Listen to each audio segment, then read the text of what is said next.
Құрдымға кетірер ашкөздік, негізсіз қорқақтық, таң қаларлық екіжүзділік, жауапсыз махаббат пен албырт құмарлық сияқты жан толғаныстары бір уақытта тек бір жағдайда ғана көрініс табуы мүмкін, егер біз фильм немесе спектакль көріп отырсақ. Бірақ біз сол сахна сыртындағы әлемнің қандай екенін бірде-бір рет ойлап көрдік пе?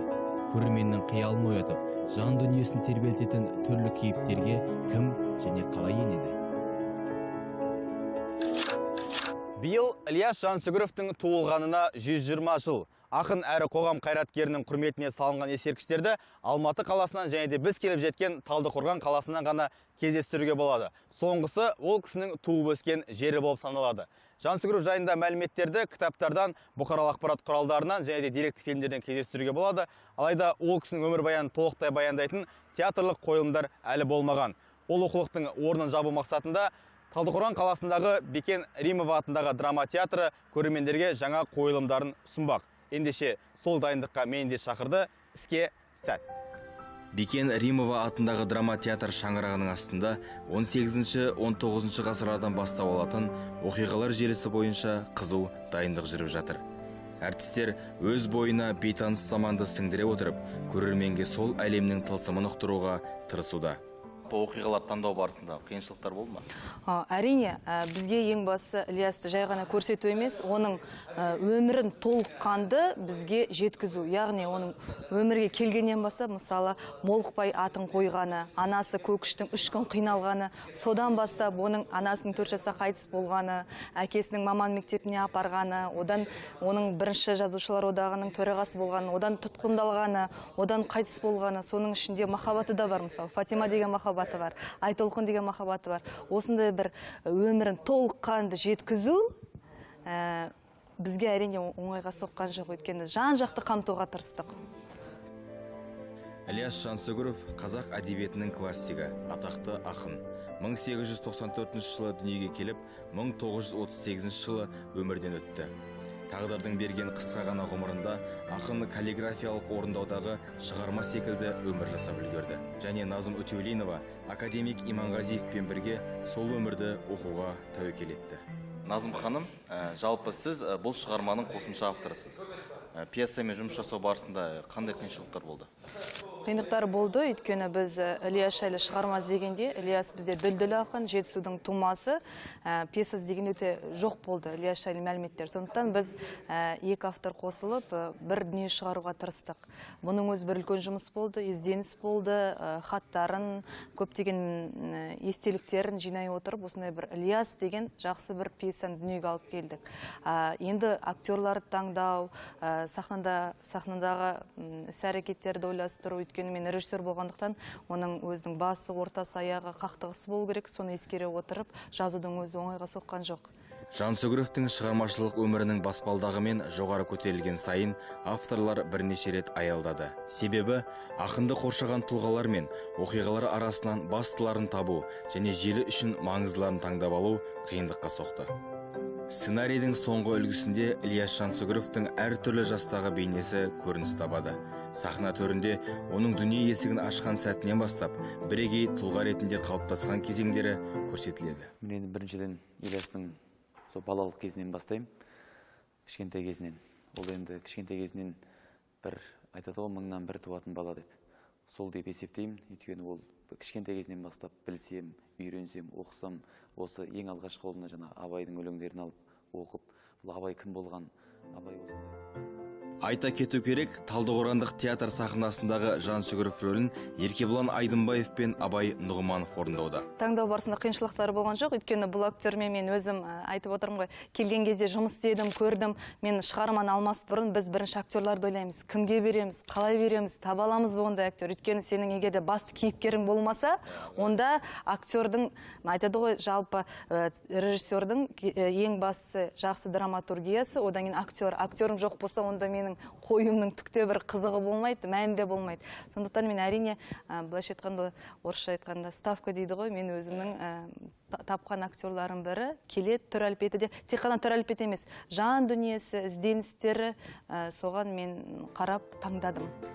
Шығармашылық ой мен арман қиялдың әлемінде шарықтап, өмірлік ізденісте жүрген жас Ілияс Жансүгіровтің бейнесін актер Еркебұлан Айдынбаев айнытпай сомдады.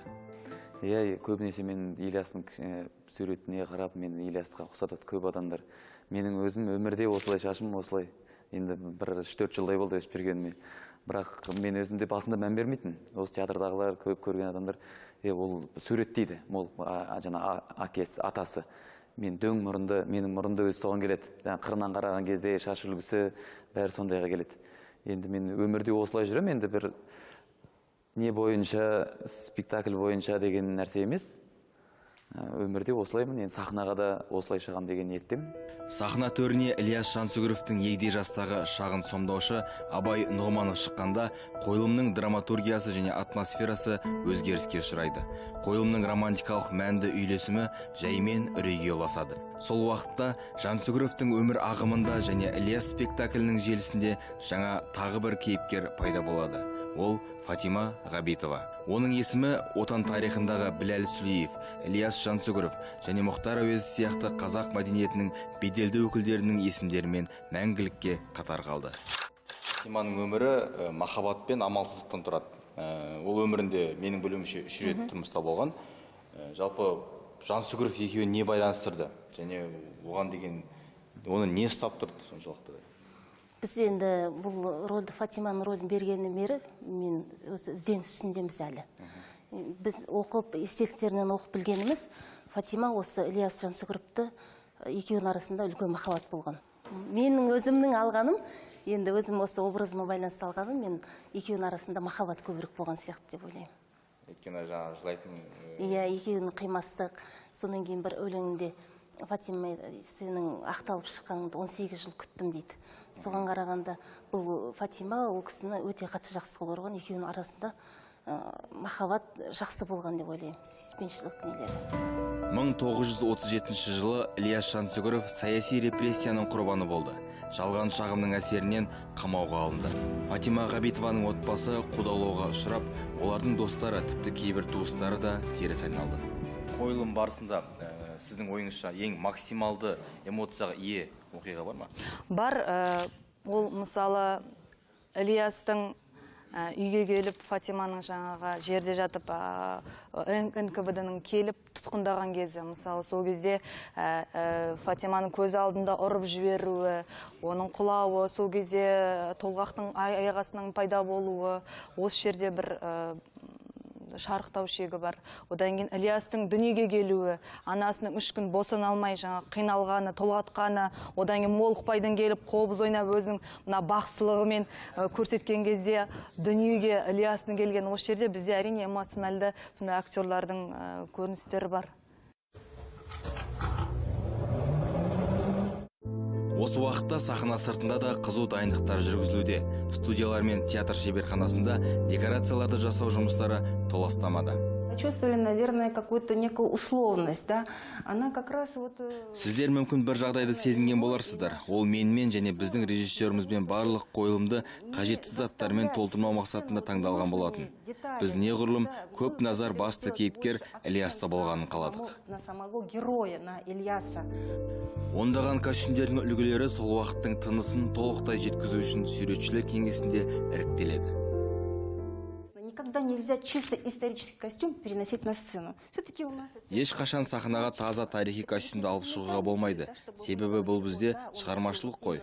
Бұл біз, дәл осындай костюм киген, осындай бас киім киген дейтіндей деректі фильм емес. Әрине, мұнда біз қиялымызға ерік бере аламыз. Тарихи костюмді негізге ала отырып, кей бөліктерін, мата түрлерін өзгерте аламыз. Ну, можем менять уже какие-то детали, там, ткани.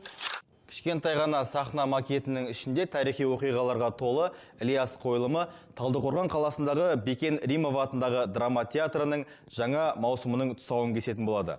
Қойылым өте қызықты және де шытырман оқиғаларға толы болады деп күтілуде. Ендеше актерларға тек қана сәттілік тілейміз. Ал біз сіздермен келесі аптаға деп қоштасамыз. Аман, сау болыңыздар.